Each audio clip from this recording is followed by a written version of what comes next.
আওয়ামী সরকারের পতনের পর থেকেই শুরু হয়েছে নির্বাচন নিয়ে গুঞ্জন। তবে এই নির্বাচন আসতে আসতে রাজনীতির পটভূমি হয়তো বদলে যাবে। অন্তর্বর্তীকালীন সরকারের প্রধান হিসেবে দায়িত্ব নেওয়ার পর নোবেল বিজয়ী অধ্যাপক ডক্টর মোহাম্মদ ইউনূস আন্তর্জাতিক মঞ্চে বেশ কিছু গুরুত্বপূর্ণ সম্মেলনে অংশগ্রহণ করেছেন এবং তিনি যথাযথ সম্মানও অর্জন করেছেন। তবে প্রশ্ন উঠছে, যদি বিএনপি সরকার গঠন করে তাহলে নেতৃত্বে কে আসবে?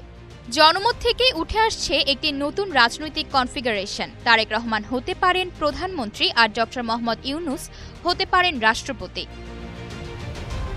রাজনীতির এই নতুন মেরুকরণ এখন শোরগোল ফেলেছে সমাজের পাতায়, মাঠে ময়দানে। ছাত্র জনতার অভ্যুত্থান পরবর্তী সময়ে বিএনপি একটি বড় পরিবর্তনের পথে চলেছে, যা দেশের স্বার্থ রক্ষায় জনবান্ধব রাজনীতিতে পরিণত হচ্ছে। বিএনপির ৩১ দফার মধ্যেও সেই ইঙ্গিত ফুটে উঠছে। দলের মধ্যে আলোচনা চলছে। বেগম খালেদা জিয়া এবং তারেক রহমান একটি জাতীয় সরকার গঠনে চিন্তা করছেন। কিন্তু এই মুহূর্তে সরকারের সামনে যেই বড় চ্যালেঞ্জ রয়েছে সেটি মোটেও অবহেলা করার মতো নয়। তবে বিএনপির লক্ষ্য একটি ভারসাম্যপূর্ণ সরকার গঠন করা, যেখানে প্রধানমন্ত্রী ও রাষ্ট্রপতির ক্ষমতা ঠিকভাবে ভাগ করা হবে। তাদের মতে গণতন্ত্র পূর্ণ প্রতিষ্ঠার দিকে আরও কিছু চমক আসবে, যা ইতোমধ্যেই তারেক রহমানের বক্তব্যে দেখা গেছে।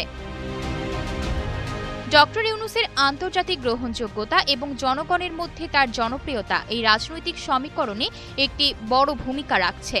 তাকে বলা হচ্ছে গণ অভ্যুত্থানে নেতৃত্ব দেওয়া ছাত্র জনতার প্রতিনিধি। তার রাষ্ট্রপতি পদে আসলে ছাত্ররা নতুন রাজনৈতিক শক্তি হিসেবে ভূমিকা রাখতে পারে। এখন প্রশ্ন হচ্ছে, এই রাজনৈতিক সমীকরণ বাস্তবে পরিণত হবে কিনা। রাজনৈতিক দলগুলোকে ঐক্যবদ্ধ হতে হবে এবং একটি শক্তিশালী বিরোধী দলও প্রয়োজন, যাতে গঠনমূলক আলোচনা শুরু করা সম্ভব হয়।